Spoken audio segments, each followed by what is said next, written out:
31. Sementara itu, Hatta hanya menggeleng dan tidak terlalu peduli. Dia yakin bahwa puisi ini akan tersebar besok dan pada akhirnya akan diketahui oleh pemerintah. Itu sebabnya, Hatta berkata, "Ayah, kita nggak perlu khawatir tentang ini." Begitu Raja Bakir mengetahuinya, dia pasti nggak akan melepaskan Wira begitu saja. Lukman mengangguk setuju seraya berkata, "Semoga begitu." Pada saat yang sama, puisi tersebut telah tersebar luas di Provinsi Jawali. Keesokan harinya, banyak orang telah mengetahui tentang insiden tersebut. Saat ini, di ruang kerja Istana Kerajaan Nuala, Raja Bakir tengah membaca puisi itu. Hanya saja, raut wajahnya tampak sangat marah. Dimas segera berkomentar, "Yang mulia, beraninya Wira mengeluh dan menghina pemerintah. Kita tidak boleh membiarkannya. Hamba menyarankan agar dia segera dieksekusi di depan umum." Saat ini, ke-6 menteri hadir di ruang kerja, beserta dengan kedua penasihat. Akan tetapi, faksi penasihat kiri tampak sangat khawatir. Mereka merasa bahwa Wira adalah individu yang hebat, tetapi tidak pernah menyangka bahwa pria itu akan menulis puisi yang begitu provokatif. Seseorang dari faksi penasihat kanan menimpali, "Benar, Yang Mulia. Ini adalah penghinaan terhadap pemerintah, kita tidak bisa mentoleransinya." Raja Bakir memandang faksi penasihat kiri. Lantaran mereka tidak berkomentar, dia pun bertanya, "Adakah yang ingin disampaikan oleh penasihat kiri?" Kemal bergegas menangkupkan tangan sembari berbicara, "Yang Mulia, hamba berpikir bahwa puisi Wira memang terkesan provokatif, tapi dia sebenarnya sedang mengungkapkan sesuatu." Raja Bakir tertegun sejenak, lalu bertanya dengan ekspresi terkejut, "Oh, apa yang ingin disampaikan olehnya?" Kemal pun menarik napas dalam-dalam. Kemudian, dia menjelaskan, "Yang Mulia, Wira adalah individu yang sangat berbakat. Mungkin dia kesal karena tidak dihargai oleh pemerintah atas segala prestasinya. Hamba hanya khawatir, puisinya ini akan dibaca oleh lebih banyak orang, lalu mereka akan merasa terinspirasi." Begitu Raja Bakir mendengarkan penjelasan Kemal, dia sontak mengernyit. Meskipun Kemal tidak mengatakannya secara langsung, dia mampu memahami pesan tersirat di baliknya. Raja Bakir menyadari bahwa di seluruh kerajaan, ada banyak orang yang merasa tidak dihargai oleh pemerintah. Sementara itu, puisi Wira mungkin benar-benar dapat menginspirasi mereka. Pada saat ini, Ardi angkat bicara, "Yang Mulia, karena Wira memiliki keluhan seperti itu, bagaimana kalau kita memberinya jabatan resmi? Hal ini bahkan bisa menunjukkan kedermawanan dan kebesaran hati Yang Mulia." Raja Bakir cukup terkejut mendengarnya. Selama ini, faksi penasihat kanan tidak pernah menyukai Wira, tetapi kini mereka bahkan bersedia membelanya. Hal ini benar-benar di luar dugaan Raja Bakir. "Mengenai masalah ini, aku akan mempertimbangkannya baik-baik. Dia hanya seorang cendekiawan, jadi nggak ada yang perlu diperdebatkan. Kalian sudah boleh pergi," ucap Raja Bakir. Dia enggan membahas lebih lanjut sehingga langsung pergi begitu saja. Akan tetapi, wajahnya malah menyunggingkan senyuman. "Luar biasa, Wira dan Putro. Kalian memang unik karena menarik perhatianku dengan cara ini. Sayangnya, tindakan seperti ini malah makin mendekatkan diri kalian dengan ajal," ucap Raja Bakir seraya menggeleng dan tersenyum. Pada malam harinya, Raja Bakir langsung mengeluarkan dekret kerajaan. Dia berkata, "Wira sangat berbakat. Kalau begitu, biarkan dia menjadi sekretaris utama di Provinsi Jawali. Jabatan ini bisa dianggap cukup layak. Dengan begitu, nggak akan ada yang mengkritik diriku nggak berperasaan lagi." Setelah itu, dekret kerajaan langsung dikeluarkan. Hanya dalam waktu 2 hari, dekret kerajaan telah tiba di Provinsi Jawali. Ketika Lukman melihat dekret kerajaan ini, dia tertegun sejenak dan mengernyit. Dia tidak memahami maksud Raja Bakir yang memberikan jabatan rendah kepada Wira. Akan tetapi, Lukman sama sekali tidak ragu. Dia langsung mengutus orang untuk memanggil Wira dengan membawa dekret kerajaan tersebut. Saat pengawal pribadi Lukman bertemu dengan Wira, dia segera menyampaikan, "Wira, kamu telah diangkat menjadi sekretaris utama di Provinsi Jawali. Harap segera mengunjungi kantor gubernur untuk memberi penghormatan kepada gubernur." Bab 632. Wira sangat terkejut ketika mendengar hal ini. Dia tidak menyangka bahwa Raja Bakir akan benar-benar memberinya sebuah jabatan resmi. Namun, jabatan ini sebenarnya tidak terlalu penting dan hanyalah sebuah jabatan rendah. Sekretaris utama dengan pangkat tingkat ke-9 bahkan lebih rendah daripada pejabat administratif di kantor pemerintah daerah. Wira tersenyum karena telah menduga hal ini sebelumnya, tetapi dia tidak terlalu peduli. Jabatan sekretaris utama hanyalah sebuah gelar, tanpa tanggung jawab yang nyata. Kalaupun Wira ingin bekerja keras, Lukman mungkin tidak akan membuatnya merasa nyaman. Wulan juga terkejut mendengarnya. Dia tidak menyangka bahwa Raja Bakir benar-benar akan memberikan suaminya sebuah jabatan resmi. Ini, benar-benar sulit dimengerti. Wira hanya tersenyum dan tidak berkomentar apapun, lalu segera pergi ke kantor gubernur. Begitu melihat Wira, Lukman pun berkata dengan acuh tak acuh, "Wira, Raja Bakir sudah berbaik hati memberimu jabatan sekretaris utama ini. Kedepannya, kamu harus membalas budi kepada pemerintah dengan baik." Lukman merasa lucu dengan kedatangan Wira. Dia merasa bahwa pemuda ini sungguh telah mencari masalah sendiri. Wira mengaku tidak ingin menjilati sosok berkuasa, tetapi kini dia malah diangkat sebagai pejabat rendah tingkat ke-9 oleh orang yang paling berkuasa di kerajaan Nuala.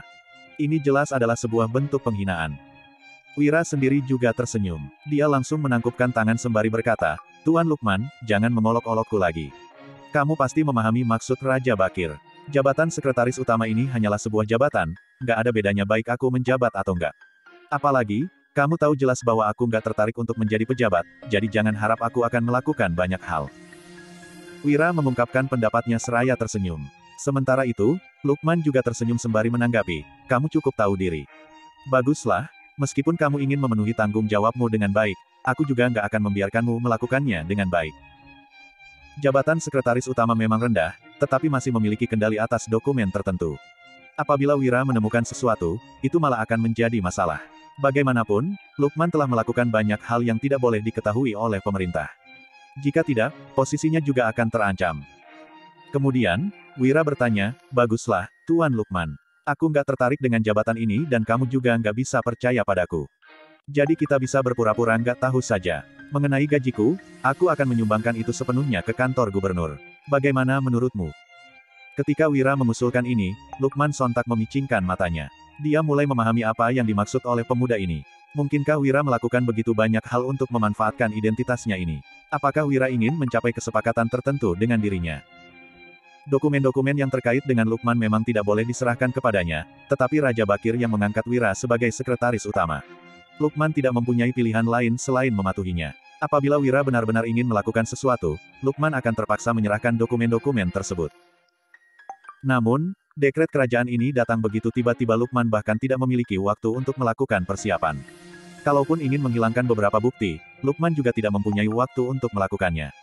Jadi semuanya memang sesuai dengan apa yang dikatakan oleh Wira.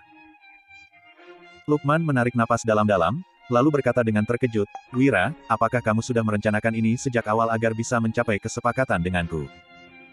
"Tuan Lukman, aku benar-benar nggak memiliki niat seperti itu.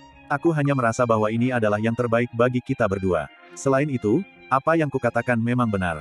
Aku sungguh nggak ingin bekerja untuk pemerintah. Aku hanyalah seorang sastrawan yang suka menulis puisi dan bersenang-senang, juga mencari sedikit uang saja," jelas Wira sambil tersenyum. Akan tetapi, semua ini memang adalah rencananya. Wira sangat memahami pemikiran Raja Bakir. Apabila ingin membunuhnya, penguasa tertinggi di kerajaan Nuala itu pasti telah melakukannya sejak lama. Raja Bakir adalah penguasa yang tegas. Dia bukan hanya ingin menaklukkan orang, tetapi juga membuat orang itu tunduk dengan sepenuh hati. Selain itu, alasan dia tidak menyukai Wira pasti berhubungan dengan Yuda dan Putro. Bab 633. Itu sebabnya, Raja Bakir ingin menggunakan cara ini untuk mempermalukan Wira. Akan tetapi, Wira tidak peduli. Dia hanya mementingkan identitas ini. Tak peduli jabatan apapun yang diberikan kepadanya, Wira tidak akan mengindahkannya. Dia tetap akan mencapai kesepakatan dengan Lukman. Apalagi, pejabat tingkat ke-9 memang tidak terlalu penting. Atasan langsung Wira adalah gubernur. Raja Bakir tidak mungkin mengetahui hal ini. Kalaupun Wira hanya bermalas-malasan setiap harinya, selama Lukman tidak marah, orang lain tidak akan bisa mencampuri urusannya. Dengan demikian, Wira kebetulan bisa menunjukkan niat baiknya terhadap Lukman. Jujur saja, mereka sebenarnya tidak memiliki dendam. Wira sendiri juga tidak ingin bermusuhan dengan siapapun. Daripada bersaing secara diam-diam, lebih baik mencari perdamaian. Bagaimanapun, negara ini adalah milik Raja Bakir. Namun, keberadaan istana begitu jauh dari mereka. Lantas, apa hubungannya kesepakatan yang dicapai oleh Wira dan Lukman dengan para pejabat tinggi itu? Apalagi, Wira melakukan perjalanan melintasi waktu dari dunia lain. Dia bukan orang dari dunia ini sehingga tidak tertarik pada pemerintahan di sini. Wira juga tidak akan tunduk di hadapan Raja Bakir. Kalaupun bukan itu masalahnya, berdasarkan kepribadian Wira, dia juga tidak akan menjadi pejabat dan terikat selamanya. Dengan cara ini, pemerintah juga akan merasa tenang, bukan? Lukman menarik napas dalam-dalam. Dia baru saja menyadari betapa menakutkannya Wira. Dia tidak akan bisa memikirkan metode seperti ini. Dengan metode yang sangat berani ini, sedikit kesalahan saja bisa berakhir dengan hukuman mati. Pemuda ini sungguh berani. Sejujurnya, jika bukan karena identitasnya, Lukman ingin mengobrol lebih lama dengan Wira dan berteman baik dengannya. Sayangnya, Dengan posisinya saat ini, kalaupun mengagumi Wira, Lukman hanya bisa menahan diri. Aku mengerti, Wira. Ini adalah rahasia kita berdua, ucap Lukman sambil mengangguk. Sebelum pergi, Wira berkata sambil tersenyum, terima kasih banyak, Tuan Lukman. Tak lama setelah Wira pergi, kantor gubernur menerima sepucuk surat. Lukman segera membacanya dan sontak merasa lega. Tampaknya, penasihat kanan juga merasa tenang sekarang. Wira, kamu memang hebat. Dengan satu puisi, kamu sudah bisa mengubah situasi menjadi lebih aman. Bahkan, aku pun gak punya pilihan lain selain melindungimu. Ujar Lukman seraya menghela napas. Saat ini, dia sedang menatap surat yang diberikan oleh penasihat kanan dan hatinya tergerak. Awasi gerak-gerik Wira, jangan biarkan dia mati. Pastikan dia tetap hidup. Setelah Wira pulang, Wulan pun bertanya dengan khawatir, sayang, apa kamu baik-baik saja? Wira melambaikan tangannya sembari berkata, aku baik-baik saja, sekarang sudah aman. Wulan tertegun sejenak, lalu bertanya, aman. Bukannya seharusnya lebih berbahaya. Dengan keputusan ini, bukannya itu akan membuatmu lebih mudah untuk ditangkap atau bahkan menghadapi situasi berbahaya. Namun, Wira malah menjawab sambil tersenyum, sayang, kamu salah. Gak semua orang berharap aku mati. Hah? Tanya Wulan yang kebingungan. Wanita itu memiliki pemahaman tertentu tentang situasi politik. Sepengetahuannya, faksi yang dipimpin oleh penasihat kanan sangat ingin menyingkirkan suaminya. Melihat istrinya yang kebingungan, Wira pun berkata, aku akan menjelaskannya padamu. Kalau aku mati, nggak akan ada yang berbeda. Tapi, bagi Raja Bakir, aku bersekongkol dengan Kak Putro. Dengan mengendalikanku, itu artinya dia juga mengendalikan Kak Putro. Setidaknya itulah pemikiran Raja Bakir. Wira melanjutkan, jadi, dia pasti nggak ingin aku mati. Sebab, begitu aku mati, akan ada orang lain yang menggantikanku. Itulah yang dipikirkan oleh Raja Bakir. Kalau faksi penasihat kanan, mereka masih menunggu dan melihat situasi. Mereka berpikir bahwa kalau aku mati, masalah akan menjadi makin rumit. Lebih baik membiarkan aku tetap hidup di bawah pengawasan mereka. Gak masalah kalau aku hanya menjadi orang kaya. Selama gak mengusik mereka, mereka juga gak akan menggangguku. Bahkan, ada kemungkinan bahwa mereka akan mencoba untuk menjalin hubungan baik denganku. Timpal Wira. Bab 634. Wulan langsung terkejut setelah mendengar perkataan Wira. Dia tidak pernah menyangka masalah ini begitu rumit. Wulan berucap, suamiku, semua ini terlalu kacau, aku rasa, lebih baik jadi orang kaya. Sejak kecil, Wulan tumbuh besar dalam keluarga kaya. Tentu saja, dia tahu pertikaian di dalam pemerintahan sangat kejam. Tidak ada yang benar atau salah, tetapi nyawa siapapun bisa terancam setiap saat. Kalaupun awalnya berada di posisi netral, kemungkinan seseorang bisa dijatuhkan kapan saja. Kejadian seperti ini sudah sering terjadi. Daripada begitu, lebih baik menghindar dari semua ini dan menikmati kehidupan yang tenang. Orang-orang memang akan mentertawakannya karena tidak berambisi, tetapi Wulan hanya seorang wanita biasa yang berharap suaminya sehat dan bahagia. Wulan tidak memedulikan hal lain. Wira tertawa dan menyentuh hidung Wulan, lalu berucap, istriku memang bijak.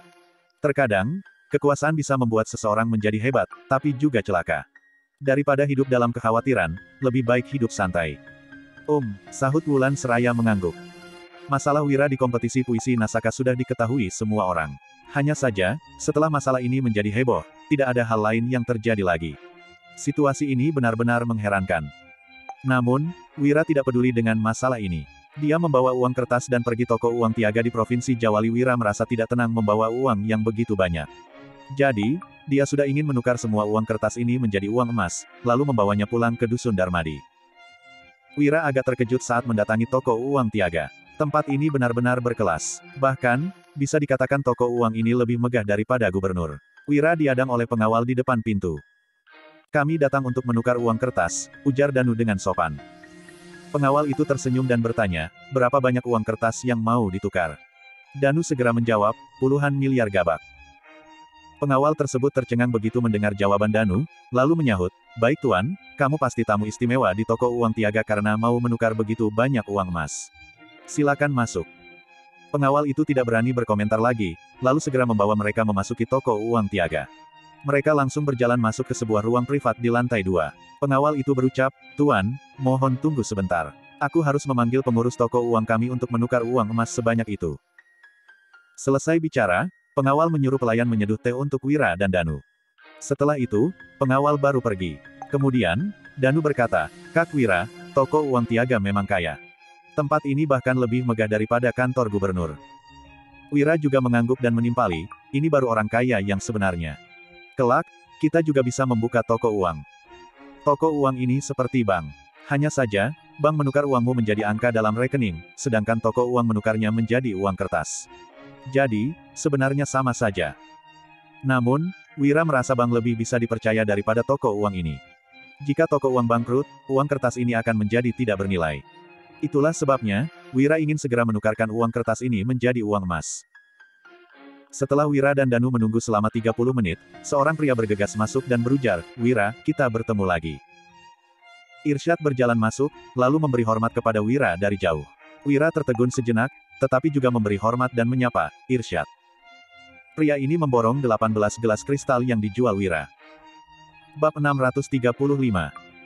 "Wira, silakan duduk," ucap Irsyad. Dia sangat cekatan. Selesai bicara, dia menuang teh untuk Wira. Kemudian, Irsyad tersenyum dan berkata, "Hari ini, kamu datang untuk menukar uang kertas, kan?" Wira langsung mengangguk, lalu menyahut, "Benar, hari ini aku memang datang untuk menukar uang kertas menjadi uang emas." Setelah itu, Wira menyuruh Danu mengeluarkan tumpukan uang kertas dan kepada Irsyad. Namun, Irsyad tersenyum canggung ketika melihat uang itu, lalu berucap, "Wira, mohon maaf. Hari ini, uang kertas milikmu nggak bisa ditukar." Wira tertegun sesudah mendengar ucapan Irsyad. Apa hari ini uangnya tidak bisa ditukar? Saat baru sampai tadi, Wira melihat banyak orang membawa uang perak untuk ditukar menjadi uang kertas. Jadi, kenapa Wira tidak bisa menukarnya? "Irsyad, apa maksudnya?" tanya Wira. Irsyad tersenyum getir dan menjawab, "Wira, kamu mau menukar 18 miliar gabak bukan nominal kecil. Toko-toko uang kami nggak bisa mengeluarkan uang sebanyak itu dalam waktu singkat, jadi kamu harus menunggu." Sesudah mendengar ucapan Irsyad, Wira tertegun sejenak. Dia harus menunggu berapa lama? "Irsyad, tolong katakan dengan jujur, aku harus menunggu berapa lama untuk menukar uang kertas ini menjadi uang emas?" ujar Wira. Kemudian, Irsyad mengedipkan mata dan menyahut, "Setidaknya, 1,5 tahun lagi." 1,5 tahun lagi, seru Wira. Ekspresinya seketika menjadi muram. Mungkin orang lain tidak tahu struktur toko uang Tiaga, tetapi Wira tahu jelas tentang hal ini.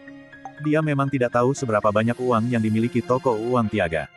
Hanya saja, perputaran uang di Provinsi Jawali dalam sehari tidak kurang dari 10 miliar gabak. Lagi pula, ada banyak cabang toko uang Tiaga di provinsi lain sehingga mereka tidak mungkin kekurangan uang emas. Paling-paling, hanya butuh 7 hari untuk mengumpulkan uang emas yang diinginkan Wira. Kenapa sekarang Irsyad mengatakan toko uang mereka memerlukan waktu 1,5 tahun untuk mengumpulkan uang itu? Irsyad menyahut dengan canggung, "Benar, Wira, ini karena uang emas yang kamu mau terlalu banyak, kami nggak punya uang emas sebanyak itu." Namun, Wira diam-diam mencibir sesudah mendengar ucapan Irsyad. Penukaran uang kertas menjadi uang emas menggunakan rasio 1:1. Apabila toko uang Tiaga bisa mengeluarkan semua uang kertas ini, berarti mereka punya uang emas sebanyak itu. Kalau tidak, hal ini akan memengaruhi mata uang di pasar. Toko uang Tiaga memang kaya, tetapi mereka tidak berani berbuat seperti ini. Jadi, ucapan Irsyad hanya alasan. Wira menyipitkan mata, dia baru memahami situasinya sekarang. Kemudian, Wira menatap Irsyad dan berucap, "Ternyata begitu. Irsyad, bagaimana kalau uang kertasku ditukar kembali dengan gelas kristal?" Wira ingin membuktikan pemikirannya.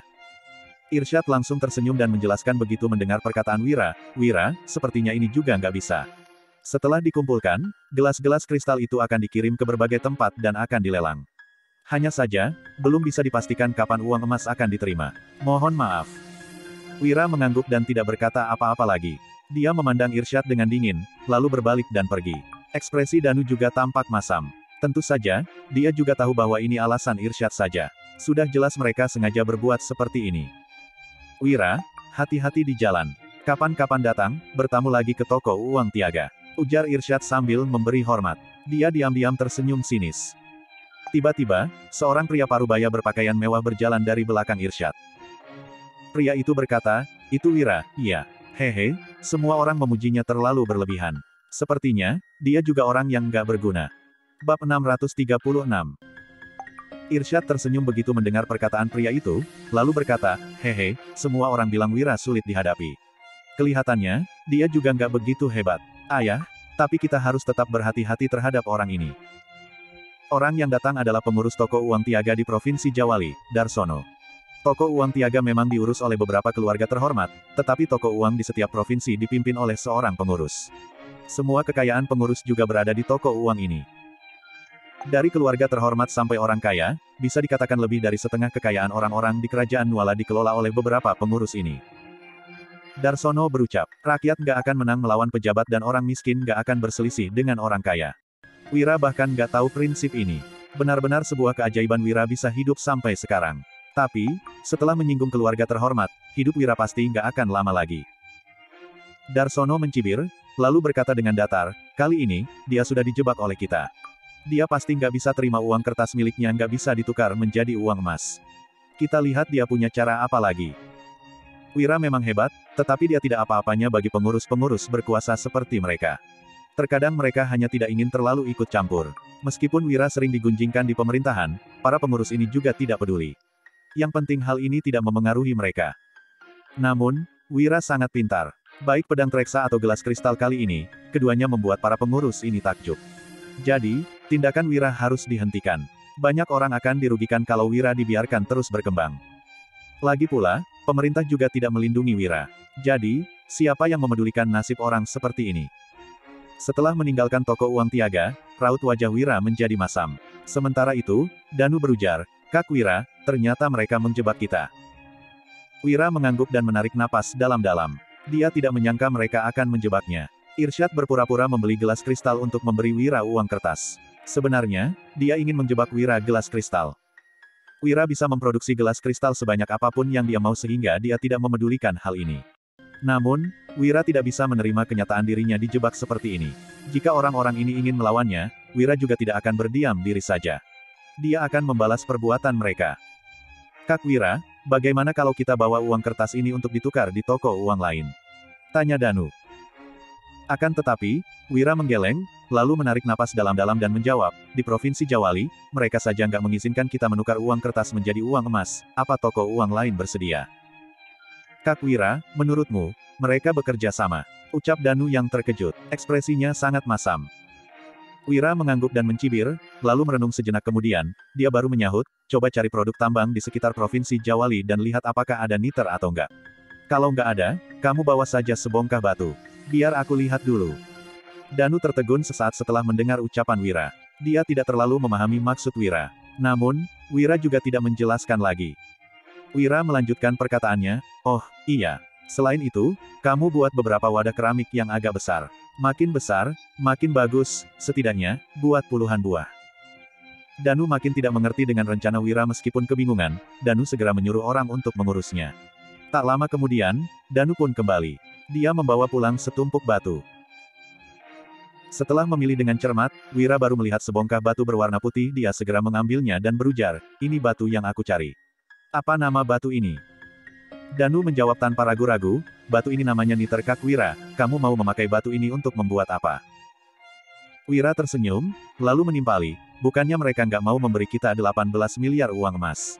Apa daya, kita hanya bisa merebutnya. Danu tercengang mendengar kata-kata Wira. Dia berseru, merebut. 18 miliar gabak, apa yang harus mereka lakukan setelah merebutnya? Mereka harus menyimpan uang sebanyak itu di mana? Wira tersenyum dan berkata, tentu saja. Mereka sudah merebut uangku, apa aku nggak boleh merebut uang mereka? Bab 637. Wira melanjutkan perkataannya, sudahlah aku mau batu ini dalam jumlah yang banyak. Setelah itu, angkut semua batu ini ke kampung Silali. Begitu pula dengan wadah keramik itu. Begitu Wira selesai bicara, Danu masih saja kebingungan namun, Danu juga tidak ragu-ragu. Dia langsung mulai bekerja sesuai dengan arahan Wira. Hanya saja, Danu masih belum memahami perihal merebut uang yang dikatakan Wira. Pada saat yang sama, selembar surat yang dikirim dari Provinsi Jawali dengan burung merpati sampai di Kerajaan Agrel. Di istana kerajaan, Ibu Suri yang memakai jubah merah tersenyum sambil memegang surat itu. Ibu Suri berucap, rezim kerajaan Nuala sudah hampir berakhir. Bisa-bisanya orang yang begitu berbakat bernasib seperti ini. Tapi orang ini cukup teguh. Sekalipun begitu, dia juga nggak meninggalkan kerajaan Nuala. Ibu Suri melanjutkan, ternyata dia sama saja dengan Panglima Dirga, setia kepada negara dan baik hati. Kalau kamu nggak putus asa, aku akan membantumu. Ibu Suri kerajaan Agrel memejamkan mata seraya merenung. Kemudian, dia membuka mata, seperti sudah membuat keputusan. Dia memberi perintah, beritahu pasukan elang hitam, mereka sudah boleh beraksi. Pria berbaju zirah merah yang berdiri di bawah segera menerima perintah Ibu Suri, lalu berjalan keluar. Senia perlahan bangkit dan ekspresinya tampak senang. Dia berkata, "Wira, orang yang kuincar nggak pernah lolos dari tanganku. Aku masih ingat omongan Raja Tanui. Kalau mendapatkanmu, aku bisa menguasai dunia." Pada saat bersamaan, selembar surat dikirim dari Kerajaan Agrel ke kota pusat pemerintahan Roino di Kerajaan Nuala. Saat ini, Jenderal Garnisun yang bernama Chandri sedang membaca surat tersebut sambil berdiri di bawah cahaya rembulan. Setelah beberapa saat, dia baru berujar, "Panggil Solomon kemari." "Siap," sahut bawahan Rendra. Tak lama kemudian, sosok pria tegap yang memakai baju zirah berjalan menghampiri Rendra. Pria itu bertanya, "Ayah, ada apa?" Rendra mengangguk dan menjawab, "Solomon, orang itu sudah memberikan perintah rahasia. Kirim pasukan ke Provinsi Jawali." Ekspresi Solomon berubah drastis begitu Rendra selesai bicara. Solomon menyahut, "Ini, ada apa? Kita itu mata-matanya yang langka di Kerajaan Nuala. Selain itu, kita juga menguasai kekuatan militer. Kenapa dia begitu tergesa-gesa?" Solomon tidak mengerti. Ayahnya mengendalikan kekuatan militer dan menjaga kota pusat pemerintahan Roino sehingga kekuasaan ayahnya cukup besar. Kalau Kerajaan Agrel dan Nuala berperang, mereka bisa melancarkan serangan secara mendadak, bahkan menguasai medan perang. Jelas-jelas ini adalah bagian yang paling penting, kenapa harus dikerahkan pada saat-saat seperti jangan-jangan. Apakah orang itu sudah mulai menyerang Kerajaan Nuala? Namun, waktunya tidak tepat. Rendra berucap, "Aku juga nggak tahu. Tapi, kita sudah tinggal di Kerajaan Nuala selama bertahun-tahun. Setelah masalah ini selesai, kita bisa kembali ke Kerajaan Agrel. Begini juga bagus." Rendra menarik napas dalam-dalam. Meskipun sudah menguasai kekuatan militer Kerajaan Nuala selama bertahun-tahun, dia tidak akan pernah lupa bahwa dirinya berasal dari Kerajaan Agrel. Tempat itu baru merupakan rumahnya. Rendra memang ingin kembali sejak dulu. Jadi, kesempatan sekarang ini sesuai dengan keinginannya. Solomon berujar, "Kalau begitu, Ayah, bagaimana dengan kita?" Ekspresinya terlihat teguh. Jika sudah berniat untuk bertindak, tentu saja mereka harus membuat persiapan yang matang. Rendra memberi perintah, "Kita punya target dalam peperangan ini. Mulai hari ini, pasukan kota pusat pemerintahan Roino sudah boleh menyusun rencana. Kita harus mengendalikan 30.000 pasukan ini." Bab 638. Solomon mengangguk. Mereka sudah menantikan hari ini sejak dulu asalkan mulai beraksi, mereka bisa langsung mengendalikan pasukan kota pusat pemerintahan Roino. Rendra melanjutkan, "Selain itu, kamu pergi ke desa Angindra dan panggil beberapa pemimpin itu. Anggota di desa Angindra memang nggak banyak, tapi kita akan beraksi dulu dari sana. Kita juga harus meminjam reputasi mereka." Solomon tertegun sejenak sesudah mendengar ucapan Rendra, lalu bertanya, "Apa mereka akan setuju?" Dia tahu bahwa orang-orang di desa Angindra sangat garang. Kalau kita memberi imbalan yang besar, mereka pasti akan menyetujuinya. "Tenang saja, apa kamu pikir mereka sangat senang tinggal di Kerajaan Nuala?" sahut Rendra. Kemudian, Solomon mengangguk dan berujar, "Oke, Ayah, aku tahu apa yang harus kulakukan." Rendra mengiyakannya, lalu berucap sambil memandang bulan, "Besok, kendalikan kota pusat pemerintahan Roino. Tapi, jangan bunuh anggota wali kota, cukup ditahan saja. Meskipun kita berasal dari Kerajaan Agrel, mereka itu rekan kita selama bertahun-tahun. Jadi, hubungan kita cukup dekat. Lagi pula, wali kota pusat pemerintahan Roino memang orang yang gak berambisi, dia bukan masalah besar bagi kita," lanjut Rendra. Rendra sudah mempersiapkan semuanya. Dia merasa sangat tenang. Bagaimanapun, rencana ini sudah disiapkan sejak lama. Sementara itu, Wira tentu tidak memedulikan semua ini. Keesokan paginya, Wira pergi ke Kampung Silali. Parfum yang dijual Bejo terakhir kali laku keras sehingga membuat penduduk Kampung Silali sangat senang. Hanya dalam beberapa kali, Kampung Silali menjadi lumayan kaya. Jadi, mereka sangat bersyukur saat melihat Wira dan lainnya kembali. "Tuan Wira, akhirnya kamu kembali," ucap Bejo dengan sopan. Wira juga tersenyum dan menyahut, "Bantu aku persiapkan halaman yang aman. Jangan sampai hal ini diketahui banyak orang. Selain itu, bawa peralatan ekstraksi parfum itu kemari." Sesudah Wira selesai bicara, Bejo langsung mengurusnya meskipun tidak tahu tujuan Wira. Bejo menyiapkan sebuah halaman di kediamannya. Halaman ini sangat tertutup sehingga orang luar tidak bisa melihat keadaan di dalam. Wira menyuruh Danu menarik belasan kereta yang bermuatan niter dan wadah keramik. Semua barang-barang ini pun memenuhi halaman. Wira memerintahkan, "Panaskan batu-batu ini dengan suhu tinggi, lalu tampung air hasil distilasi di wadah keramik." Wira menyuruh Danu menyiapkan lebih banyak batu lagi. Mereka tidak tahu apa kegunaan batu-batu ini dan Wira juga tidak memberi tahu mereka. Dalam waktu sehari, mereka baru memanaskan satu kereta, bahan-bahan batu ini dan mendapatkan setengah wadah cairan. Hanya saja, bau menyengat yang menyebar membuat semua orang kebingungan. Danu bertanya, Kak Wira, sebenarnya apa ini? Kenapa baunya menyengat sekali? Wira tidak berbicara, tetapi mengeluarkan sepotong emas dan langsung melemparkannya ke dalam cairan tersebut. Walaupun kebingungan, mereka tetap melihat apa yang dilakukan Wira. Namun, mereka tercengang begitu melihat kejadian di depan mereka. Hal ini karena emas itu langsung melebur di dalam cairan. Semua orang yang melihat ini terbengong-bengong. Salah satu dari mereka berseru, astaga ini, di mana emasnya? Orang-orang ini tidak tahu apa yang terjadi. Kemudian, Wira baru menjelaskan, ini air raja yang bisa meleburkan semua jenis logam. Emas ini memang sudah dileburkan, tetapi Danu yang masih khawatir berujar, tapi, emas itu sudah dileburkan. Bagaimana ini? Wira hanya tersenyum dan menimpali, kalau ada cara untuk meleburnya, tentu ada cara untuk mengeluarkannya juga. Leburkan semua niter, lalu kirim ke halaman di Provinsi Jawali, gali sebuah ruang bawah tanah dan simpan cairan niter di dalam ruang itu. Bab 639. Selesai menjelaskan, Wira kembali ke Provinsi Jawali. Kala ini, Danu yang mengikuti di belakang sudah bisa menebak kira-kira apa yang akan dilakukan Wira. Dia pun merasa antusias. Danu bertanya, Kak Wira, kapan kita akan bertindak? Wira tersenyum, lalu menjawab sembari memandang Danu, kamu cari tahu dulu letak uang mereka. Lebih baik buat persiapan. Setidaknya, jangan sampai dia mencurigai kita. Danu tentu memahaminya. Kemudian, dia mulai diam-diam mengutus pasukan Sirah Hitam untuk menyelinap ke toko uang Tiaga. Pasukan Sirah Hitam adalah orang yang berpengalaman. Bagi mereka, menyerang sebuah kota bukan hal yang sulit. Apalagi, mencari tahu masalah sepele seperti ini. Saat ini, di luar desa Angindra, Solomon yang memakai baju zirah perak datang ke tempat ini dengan membawa 1000 orang prajurit. Barok dan lainnya yang mengetahui situasi ini merasa terkejut. Barok berkomentar, kita nggak pernah berselisih dengan pasukan kota pusat pemerintahan Roino dan nggak pernah menyinggung mereka.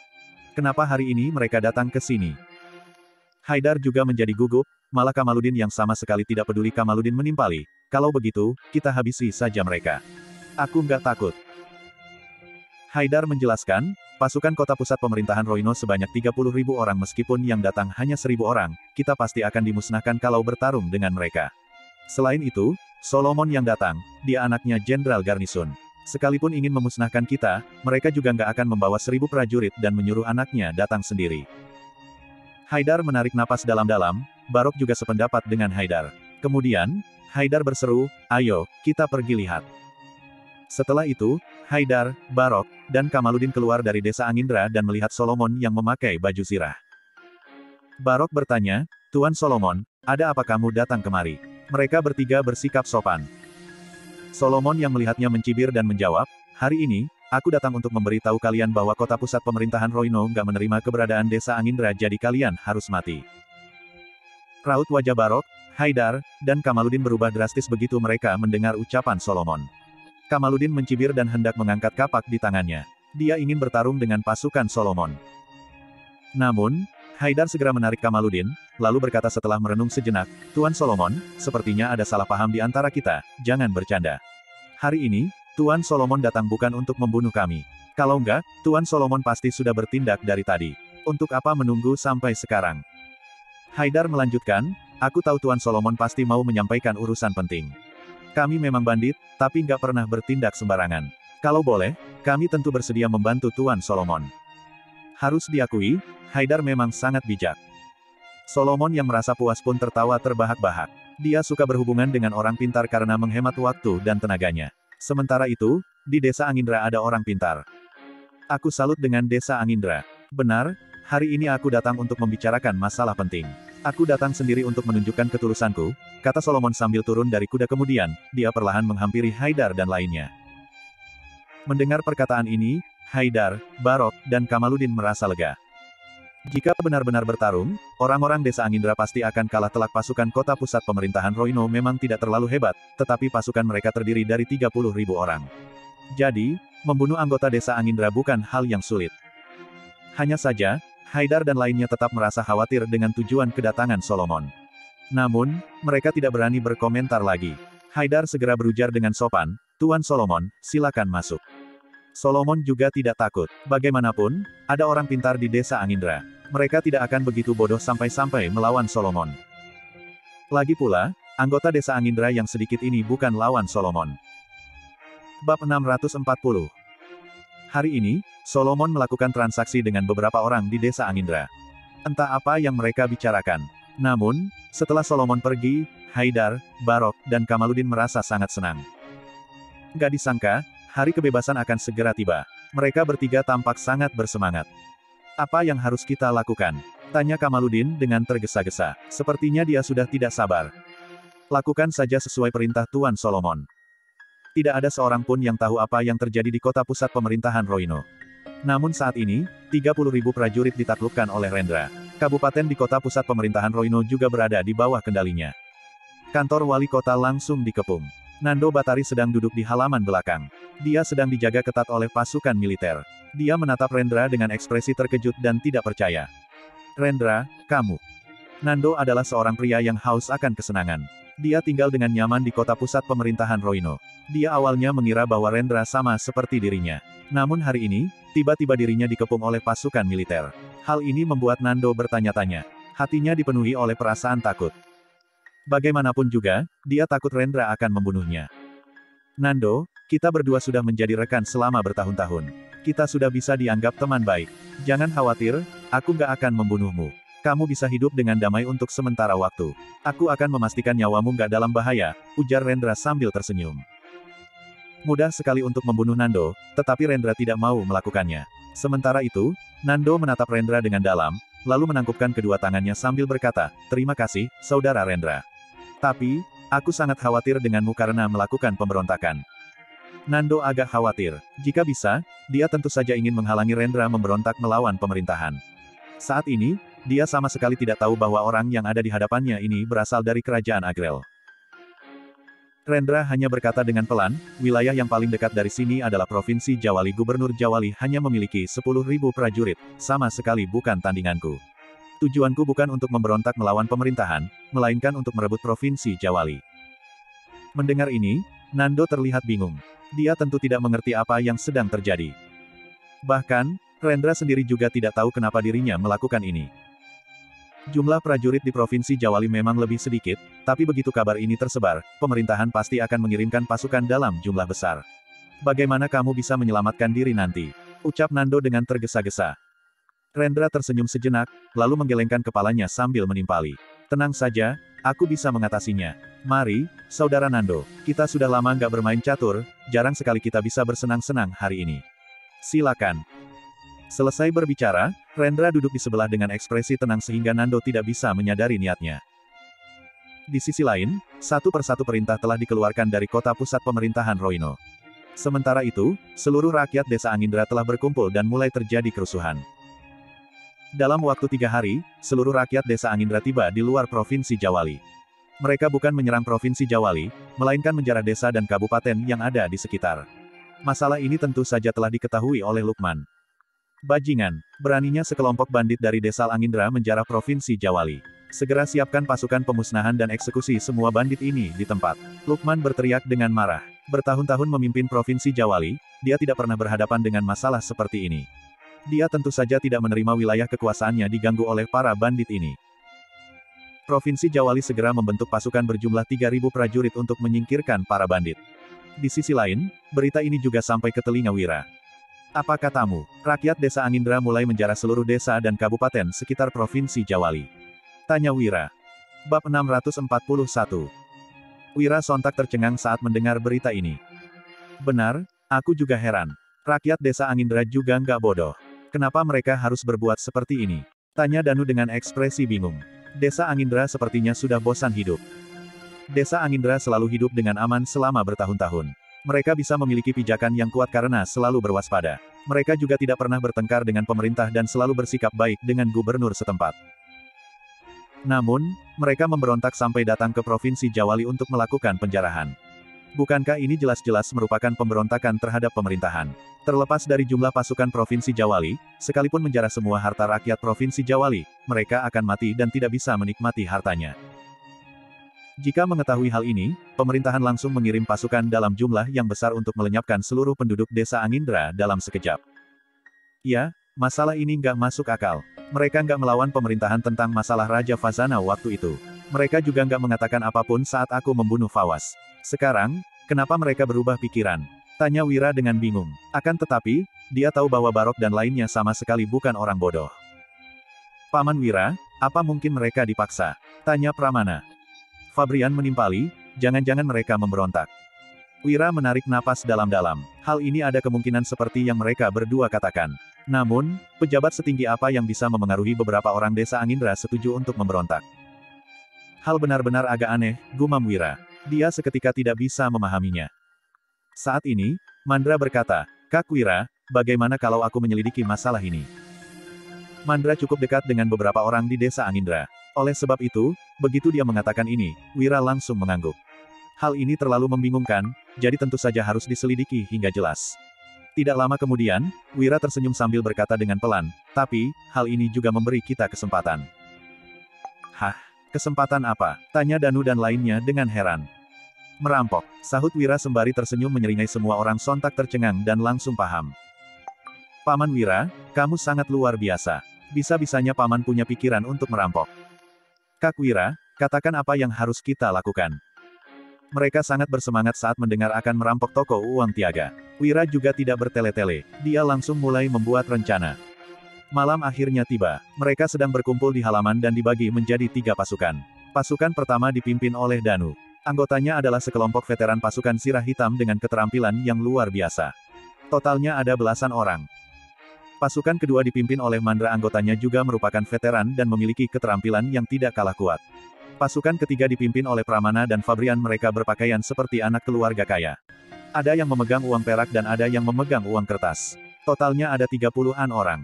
3 pasukan segera berangkat. Saat ini, Wira berdiri di halaman belakang. Dia pergi ke ruang bawah tanah untuk menunggu Danu dan lainnya kembali. Suamiku, apa kamu benar-benar akan merampok emas di toko uang Tiaga? Tanya Wulan dengan sangat cemas.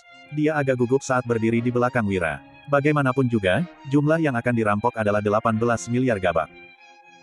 Wira tersenyum sembari menganggukkan kepalanya, lalu menjawab, ini hal yang wajar. Mereka sudah merampas milikku. Aku tentu saja akan merebutnya kembali. Wira memeluk Wulan sembari tersenyum dan menambahkan, jangan khawatir, istriku.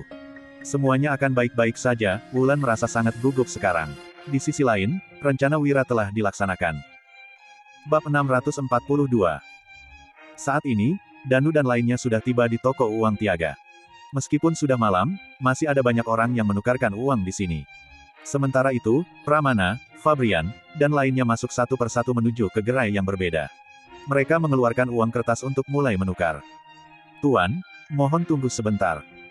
Para pejabat kecil ini mengira toko uang akan sepi saat malam hari. Tidak disangka, ternyata begitu banyak orang yang datang. Cepat, cepat, aku sedang buru-buru. Kenapa kalian lambat sekali? Bagaimana cara kalian bekerja? Ucap Pramana dengan marah sembari berkacak pinggang. Dia mulai membuat keributan. Para pejabat kecil sontak tertegun sejenak, tetapi mereka tidak berani untuk menyinggung Pramana. Mereka tersenyum dan bergegas mengambil uang perak. Setelah menyerahkan uang perak, Pramana melihat dengan sekilas, lalu berteriak marah, kamu jangan main-main denganku. Jumlah uang perak ini nggak sesuai. Teriakan Pramana membuat para pejabat kecil terkejut. Mereka segera mengambil timbangan dan menimbang uang peraknya lagi. Hasilnya tetap sama. Tuan, silakan lihat. Jumlah uang perak ini tidak kurang sedikit pun, pungkas pejabat kecil sembari tersenyum. Ada banyak pejabat tinggi di Provinsi Jawali. Lantaran takut menyinggung mereka, para pejabat kecil pun selalu berhati-hati. Akan tetapi, hari ini Pramana datang untuk mencari masalah. Dia tentu saja tidak akan bersikap sopan. Persetan, timbangan kalian pasti ada masalah. Setiap kali aku menukar uang perak selalu lebih dari ini.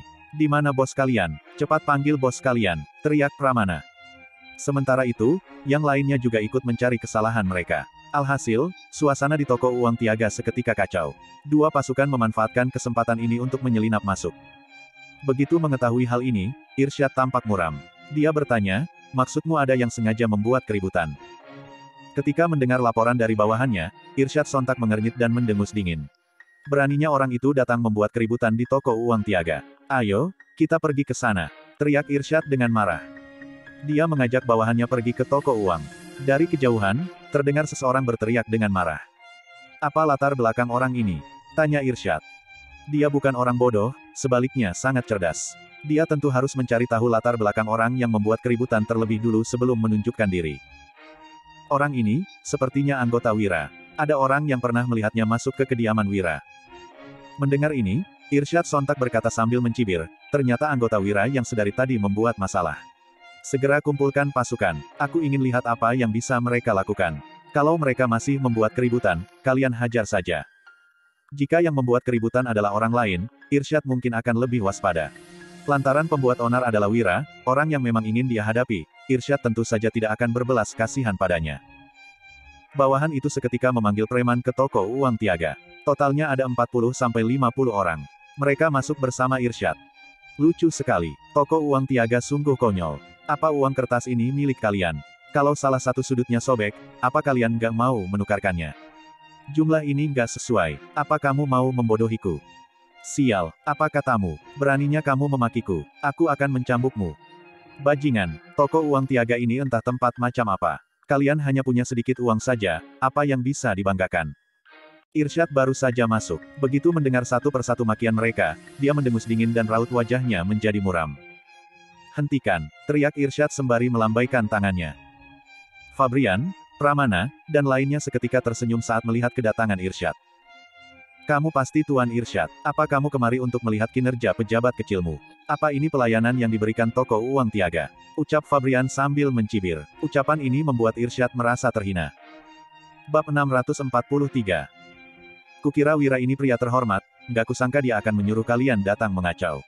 Kalian pikir dengan berbuat begini, kami akan diam saja. Irsyad segera melambaikan tangannya dan berkata, kalian sengaja datang ke toko kami untuk membuat masalah. Aku persilakan kalian keluar sekarang. Kalau aku nggak akan segan-segan.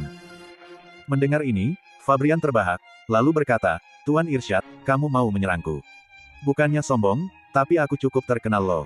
Sebaiknya kamu jangan menyentuhku. Kalau kamu berani melakukannya, itu artinya kamu meremehkan istana. Fabrian sama sekali tidak takut. Dia tahu bahwa para veteran pasukan Sirah Hitam yang datang bersamanya jago berkelahi. Jika perkelahian benar pecah, mereka pasti bisa mengalahkan para penjaga toko uang Tiaga dengan mudah. Namun, hari ini dia datang bukan untuk berkelahi. Tujuannya ke sini adalah untuk mengacaukan situasi di toko uang. Makin kacau makin baik. Menggelikan, cuma terkenal sedikit saja mau sombong. Aku mengenalmu, tahu, kamu keponakan Putro, kan? Cih, biarpun Putro datang ke sini, dia juga nggak akan berani membuat masalah di toko uangku, hina Irsyad tanpa peduli. Semua orang di dunia tahu bahwa Putro telah didemosi dan diperintahkan meninggalkan ibu kota karena tidak disenangi istana. Makanya, Irsyad juga tidak menghormatinya. Baguslah kalau kamu tahu, aku kesini untuk menukar uang. Karena kamu sudah di sini, tolong layani aku. Aku nggak menukar banyak, cuma sekeping uang emas kok, ujar Fabrian. Mendengar ini, Irsyad sontak mengernyit. Dia pun mendengus dan berkata pada bawahannya, layani dia. Seorang karyawan toko segera mengambil sekeping uang emas dan menyerahkannya pada Fabrian. Fabrian yang duduk di sana lantas berkata lagi, tiba-tiba aku nggak mau menukar uang emas, aku tukar uang perak saja. Irsyad mendengus, lalu berujar, Fabrian, aku tahu kamu datang buat cari gara-gara. Nggak masalah, aku akan menemanimu main sampai akhir. Bawakan uang emas, uang perak, dan koin perunggu. Biar kulihat apa yang ingin ditukar Tuan Fabrian. Perintah Irsyad pada bawahannya. Si karyawan segera menyiapkan uang sesuai instruksi. Alhasil, Fabrian tetap mengambil uang emas dengan santai.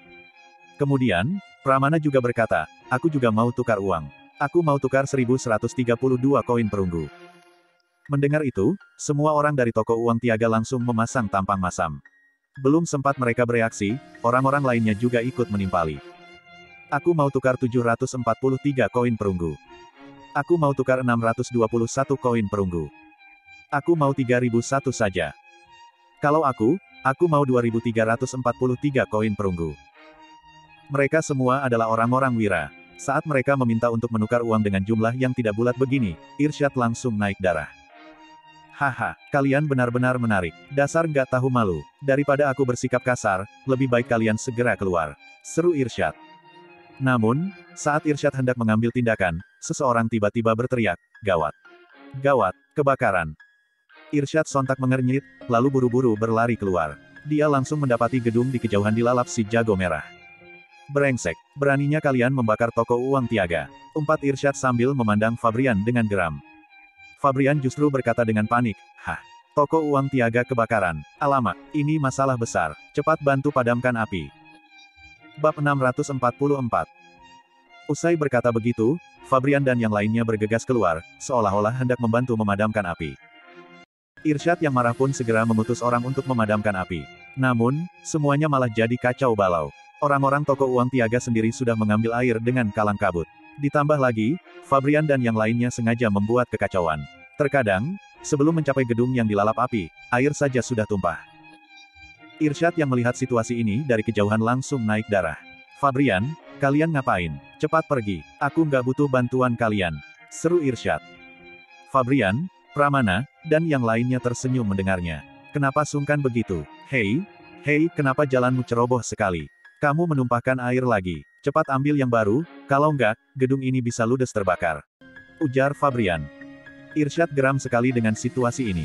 Namun, dalam situasi kacau ini, semua orang telah pergi untuk memadamkan api, jadi dia tidak punya cara untuk mengusir Fabrian dan yang lainnya.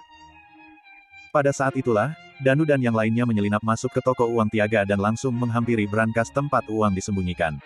Setelah membunuh penjaga, mereka membuka paksa pintu dan masuk. Wira sudah berpesan pada mereka untuk mengambil sebanyak yang mereka bisa. Namun, Wira juga tahu bahwa mereka paling-paling hanya sanggup merampok puluhan miliar gabak. Haha, toko uang Tiaga ini kaya banget. Semuanya, ayo angkut uang-uang ini ke kereta. Ada jutaan keping uang emas di gudang, toko uang itu memang sangat makmur. Wira meminta Danu yang lainnya untuk memuat kereta sebanyak yang mereka bisa. Danu pun tidak bertele-tele dan mulai segera memuat uang-uang itu ke kereta. Saat Danu mulai bekerja, Mandra dan timnya juga mulai beraksi. Mereka mencari kereta kuda besar dan melajukannya ke toko uang Tiaga. Alhasil, belasan kereta menerjang masuk ke sana. Rampok, seru Mandra penuh sandiwara dan langsung bergegas masuk. Kejadian mendadak ini membuat Irsyad tercekat dan tidak percaya. Bandit, mereka datang untuk merampok toko uang Tiaga. Gumam Irsyad dengan mata membola. Hal semacam ini baru pertama kalinya terjadi. Dia tahu tentang pemberontakan desa Angindra, tetapi dia tidak menyangka ada bandit juga di Provinsi Jawali. Cepat hentikan mereka, perintah Irsyad. Namun, mana mungkin orang-orang Irsyad mampu mengalahkan Mandra dan timnya. Hanya dalam waktu singkat, mereka semua sudah dilumpuhkan. Sekelompok veteran pasukan Zirah Hitam yang mengenakan kostum bandit berjaga di pintu depan, mengisolasi tempat itu dengan rapat. Mereka membawa pedang dan memandang Irsyad dan yang lainnya lekat-lekat. Ketua kami berpesan agar kami mengambil uang tanpa membunuh. Tuan Irsyad, sebaiknya kamu nggak melawan. Nggak sepadan kalau kamu kehilangan nyawa demi uang sekecil ini. Teriak Mandra. Tepat pada saat ini, Danu dan yang lainnya sudah selesai memuat uang ke dalam kereta. Mereka langsung membawa kereta berbaur ke dalam belasan kereta lain di halaman toko uang. Terima kasih banyak, Tuan Irsyad. Seru Mandra. Dia dan yang lainnya menaiki kuda mereka, lalu bergegas keluar dari toko uang Tiaga dan melaju menuju gerbang kota. Bangsat, kejar mereka, cepat kejar mereka, jangan biarkan siapapun kabur. Perintah Irsyad, lalu langsung ikut mengejar para bandit. Namun, saat melewati sebuah gang kecil, dua kereta diam-diam memasuki satu halaman rumah. Melihat kereta bermuatan uang emas itu, Wira pun berujar sambil tersenyum ceria, masukkan kereta ke ruang bawah tanah, lalu lelehkan semua ini. Mana Mandra dan yang lain? Tanya Wira lagi. Mereka menuju gerbang kota sesuai rencana, tapi seharusnya mereka sudah bersembunyi di tengah jalan, jawab Danu. Bab 645. Danu tersenyum senang karena rencana mereka berjalan sukses. Wira juga mengangguk puas. Saat ini, Mandra dan timnya menunggangi kuda dan bersembunyi di tengah jalan. Hanya ada beberapa kuda dan kereta kosong yang ditinggalkan di dalam gang gelap. Sementara itu, orang-orangnya sama sekali tidak kelihatan. Irsyad dan orang-orangnya segera tiba di gang itu. Salah satunya lantas berseru, "Tuan, di depan ada kereta. Itu kereta para bandit." Mereka pasti tahu kalau mereka nggak bisa keluar kota, makanya mereka meninggalkan hasil rampokan dan kabur. Cemooh Irsyad. Kemudian, dia memimpin orang-orangnya untuk memeriksa kereta-kereta itu. Namun, ekspresi mereka seketika berubah. "Tuan, cuma ada kotak-kotak kosong di kereta ini, nggak ada satu keping perak pun di sini." Seru salah satu bawahan Irsyad. Setelah diperiksa, tidak ada sepeser uang pun di belasan kereta itu. Hal ini seketika membuat wajah Irsyad masam. "Apa, nggak ada uangnya? Mustahil," ujar Irsyad tidak percaya. Dia pun masuk ke dalam kereta dan memeriksanya sendiri. Benar saja, dia tidak menemukan apapun di dalamnya. "Tuan, gimana bisa, apa mereka nggak jadi merampok?" kata si bawahan. Irsyad segera memimpin orang-orang itu kembali ke toko uang tiaga. Begitu melihat separuh dari jutaan keping uang emas di brankas mendadak hilang, amarah langsung berkobar di hatinya. Sialan, bangsat, umpat Irsyad berang. Dia sama sekali tidak punya petunjuk bagaimana uang emas di dalam brankas bisa raib. Para bandit itu juga menghilang tanpa jejak. Laporkan ke pejabat, uang-uang ini pasti masih ada di Provinsi Jawali, seru Irsyad. Kemudian, dia tiba-tiba kepikiran sesuatu dan menoleh ke gedung yang kebakaran tadi. Apa ini, ulah Wira? Gumam Irsyad penuh curiga. Bagaimanapun, semua kejadian hari ini sangat aneh. Tadi, Fabrian dan yang lainnya pasti sengaja datang ke toko uang untuk membuat kekacauan. Jelas ada yang tidak beres di sini. Ayo jalan, ikut aku ke tempat Wira, perintah Irsyad. Dia segera memimpin puluhan orang menuju ke rumah Wira. Saat ini, para veteran pasukan Zirah Hitam yang tadi beraksi sudah bersembunyi di berbagai sudut Provinsi Jawali. Sementara itu, Danu dan yang lainnya sedang duduk di dalam rumah. Fabrian dan Pramana juga ada di sana. Hanya saja, wajah mereka semua tampak khawatir. Paman Wira, rencana kita memang sudah berhasil, tapi kurasa Irsyad pasti akan mencurigai kita, ujar Fabrian. Mendengar ini, Wira hanya tersenyum. Dia memandang Fabrian dan Pramana, lalu bertanya, coba jelaskan, kenapa dia akan mencurigai kita? Fabrian segera menjawab, pertama, mereka pasti curiga karena kami pergi mengacau di sana. Kedua, ini petunjuk terbesarnya. Tak lama setelah kami mengacau, terjadi kebakaran, lalu para bandit datang untuk merampok. Semua ini terlalu kebetulan. Wira mengangguk, lalu berkata, ya, kalau Darsono dan putranya nggak kepikiran hal ini, mereka benar-benar nggak layak menjadi pemilik toko. Apa ada alasan lain lagi? Ada satu hal yang kubingungkan. Sebenarnya kita bisa keluar dari Provinsi Jawali dan meninggalkan kereta kosong di sana. Dengan begitu, mereka pasti akan menduga kalau semua uang emas itu ada di luar kota dan kita pun akan aman. Tapi, kenapa kita nggak membawa kereta itu ke luar kota? Ujar Danu setelah berpikir sejenak. Mendengar ucapan Danu, Mandra dan yang lainnya juga mengangguk mengiyakan. Wira tiba-tiba tertawa, lalu berkata, lumayan. Karena kalian bisa menganalisisnya sejauh ini, artinya kalian sudah memikirkan semuanya dengan cermat. Tapi, aku memang sengaja memancing mereka memeriksaku. Dengan begitu, kita akan terbebas dari kecurigaan saat mereka nggak menemukan uang emas itu. Di saat yang sama, aku masih ingin menukarkan uang kertas milikku. Pas mereka datang mengusikku, aku sekalian bisa memanfaatkan kesempatan ini. Poin terpentingnya, aku mau semua orang tahu kalau bukan aku yang merampok mereka, bukan juga bandit Darsono dan putranya sendirilah yang maling teriak maling. Tambah Wira.